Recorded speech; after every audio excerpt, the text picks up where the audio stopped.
14년 후에 내가 바나바와 함께 디도를 데리고 다시 예루살렘에 올라갔나니 계시를 따라 올라가 내가 이방 가운데서 전파하는 복음을 그들에게 제시하되 유력한 자들에게 사사로이 한 것은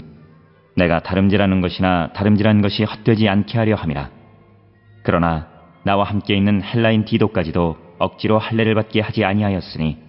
이는 가만히 들어온 거짓 형제들 때문이라. 그들이 가만히 들어온 것은 그리스도 예수 안에서 우리가 가진 자유를 엿보고 우리를 종으로 삼고자 함이로되 그들에게 우리가 한시도 복종하지 아니하였으니 이는 복음의 진리가 항상 너희 가운데 있게 하려 함이라.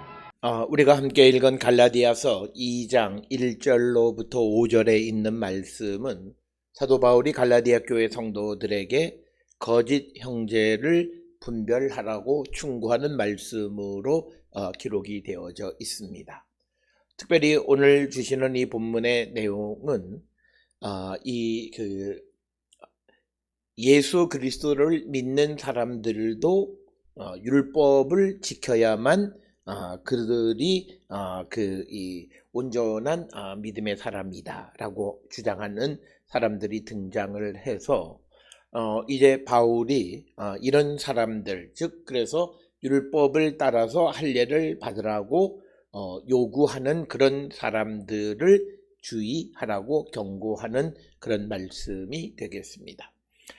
바울은 예루살렘 교회의 지도자들인 야고보나 베드로나 요한과 동일한 자격으로 어떤 회의에 참석을 해서, 즉 우리가 흔히 말하는 예루살렘 사도들의 회의에 참석을 해서 이제 바울이 전하는 복음이 합당하냐 아니냐라고 하는 것을 논의해서 바울이 전하는 것도 사도들이 전하는 복음과 다를 바가 없다. 그래서 바울이 전하는 복음을 인증해 주는 그런 회의가 있었습니다. 특별히 우리가 바나바와 함께 바울이 예루살렘에 갔던 내용을 기록하고 있는 사도행전 11장 29절에서 30절에 기록되어져 있는 그 예루살렘 방문에 관한 이야기인지, 아니면 사도행전 15장 1절부터 4절에 기록되어 있는 예루살렘 여행에 관한 것인지, 그것에 대해서 우리가 오늘 갈라디아서 2장 1절에 14년 후에 바나바와 디도를 데리고 예루살렘에 올라갔던 것이 사도행전의 11장의 사건이냐 15장의 사건이냐, 이것을 결정하는 일은 많은 논쟁거리가 있지만, 그러나 일반적으로 대부분의 주석가들은 갈라디아서 2장의 예루살렘 여행을 사도행전 15장의 예루살렘 여행과 같은 것으로 보는 이들이 훨씬 더 많이 있다, 이렇게 설명을 드릴 수 있습니다. 오늘 우리가 읽은 갈라디아서 2장 1절에 14년 후에 이렇게 기록이 되어 있는데, 이 14년 후라고 하는 것이 어느 때를 기준으로 한 14년 후냐라고 하는 것. 그래서 어떤 이들은 바울이 길리기아에 머물 때, 즉 갈라디아서 1장 21절에 나와 있는 그 시점을 기준으로 해서 14년 후라고 설명하는 사람들도 있고, 또 어떤 이들은 갈라디아서 1장 15, 16절에 나오는 바울의 회심의 때로부터 시작을 해서 14년 후다, 이렇게 주장하는 사람도 있습니다. 그러나 오늘 주시는 본문의 말씀을 통해서 우리가 정확하게 어느 시점을 근거로 하는 14년 후인지 결정하는 것은 그렇게 쉬운 일은 아니다라고 하는 것이고,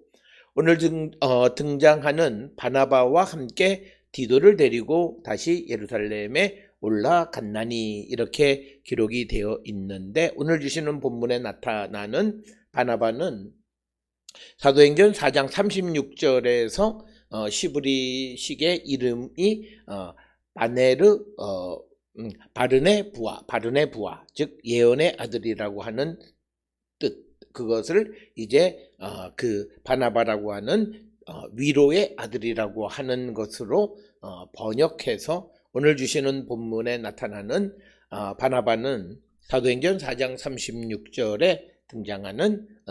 바르네 부하와 같은 인물로 보통 우리가 생각을 하고 있습니다. 그리고 특별히 오늘 주시는 이 본문 15 그 갈라디아서 2장 1절의 바나바는 사도행전 15장 2절에 바울 및 바나바와 그들 사이에 적지 아니한 다툼과 변론이 일어난지라 하는 이 바나바와 같은 바나바로 이렇게 우리가 이해를 합니다. 앞에서 말씀을 드렸듯이 이 예루살렘에 올라간 것이 다시라고 하는 이 부사를 통해서 아마도 바울이 사도행전 11장 29절에서 30절에 예루살렘에 올라갔던 그 다음번 15장에 나와 있는 예루살렘 방문을 의미하는 것으로 대부분 그렇게 이해를 합니다. 오늘 주시는 본문 2절에 계시를 따라 올라가 내가 이방 가운데서 전파하는 복음을 그들에게 제시하되 유력한 자들에게 사사로이 한 것은 내가 다름질하는 것이나 다름질한 것이 헛되지 않게 하려 함이다. 특별히 오늘 주시는 이 본문의 말씀은 바울이 자신이 전하는 복음이 다른 사도들, 즉 예루살렘에 있는 사도들이 전하는 복음과 일치하는가를 확정하기 위해서 서로 이 회의 모임을 가진 것으로 이해할 수 있습니다. 그래서 바울은 계시가 동기가 돼서 이런 결정을 하게 되어졌다, 이렇게 설명을 하고 있습니다. 이런 생각을 하게 된 것은 유대계 그리스도인들 가운데 어떤 집단들은 바울의 복음을 부정하는 이들이 등장했기 때문에 그래서 그들은 그 복음을 믿을 뿐만 아니라 이방 사람들도 모세 율법의 요구를 지켜야 한다라고 주장하는 그런 사람들, 유대계 그리스도인들은 바울의 복음을 반대하는 입장에서 바울이 예루살렘에 있는 그 사도들에게 자신이 전하는 복음이 그들이 전하는 복음과 일치하는 것을 확정하기 위해서 오늘 이 예루살렘에 올라갔다라고 우리가 이해할 수 있습니다. 그래서 3절에 그러나 나와 함께 있는 헬라인 디도까지도 억지로 할례를 받게 하지 아니하였으니, 그래서 오늘 주시는 3절에서 바울은 헬라 사람인 디도, 즉 이방인인 디도를 모세의 율법을 따라 할례를 받도록 강요하지 않았다라고 하는 겁니다. 이것은 할례를 받는 것이 기독교인이 되는 어떤 조건으로 삼는 자들의 주장을 정면으로 반박하는 것이다 라고 하는 것. 그래서 이런 상황 속에서 예루살렘에 있는 사도들은 바울의 편을 들어서 바울의 입장을 지지하게 되어진다라고 하는 것입니다. 그래서 4절에 가만히 들어온 거짓 형제들 때문이다. 그래서 바울은 가만히 몰래 들어온 거짓 형제들이 복음을 변질시키는 것, 그것이 문제다라고 말하고 있고, 그래서 가만히 들어온 것은 그리스도 예수 안에서 우리가 가진 자유를 엿보고 우리를 종으로 삼고자 합니다라고 하는 것입니다. 그래서 복음은 우리를 율법으로부터 자유케 해 주셨음에도 불구하고 율법주의자들은 기독교인들을 다시 율법에 얽매게 하기 위해서 이방인들까지도 율법을 지켜야 한다. 그래서 구체적으로 할례를 받아야 한다라고 주장하는 자들이 있는데 이들은 잘못된 것임을 주장하는 것이 오늘 주시는 말씀이 되겠고, 그러면서 5절에 그들에게 우리가 한시도 복종하지 아니하였으니 이는 복음의 진리가 항상 너희 가운데 있게 하려 함이다. 그래서 5절에서 바울은 거짓 형제들의 요구에 어떤 한순간에도 복종하지 않았다라고 하는 것을 강조하고 있고, 이것은 고린도 교회가 복음의 진리 가운데 서게 하기 위한 것이다, 이렇게 분명하게 말하고 있습니다. 따라서 오늘 주시는 갈라디아서 2장 1절로부터 5절에 있는 말씀은 예수 그리스도의 복음이 우리에게 준 참 자유를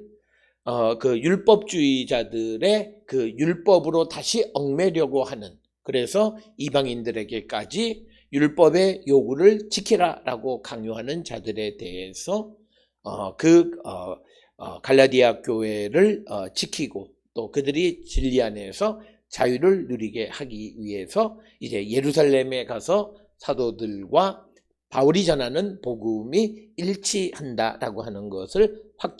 확증하기 위해서 예루살렘을 방문했다, 이렇게 설명하고 있습니다. 오늘 주시는 본문 1절로부터 5절을 통해서 바울은 자신이 왜 예루살렘에 다시 방문했는가라고 하는 것, 그것을 말하면서 바울은 복음의 참 자유를 위해서 그가 먼 길을 다시 예루살렘으로 가서 자신의 전하는 복음이 예루살렘에서 전하는 그 사도들과 다를 바 없음을 확증함으로써 소아시아 교회의 복음의 참된 자유를 지켜주려고 애쓰는 모습을 오늘 우리는 1절로부터 5절에서 살펴보았습니다. 따라서 우리도 믿음의 삶을 살아가는 자들로서 복음이 우리에게 주는 참 자유를 지키며 살아가는 자들이 다 될 수 있기를 주의 이름으로 축원합니다.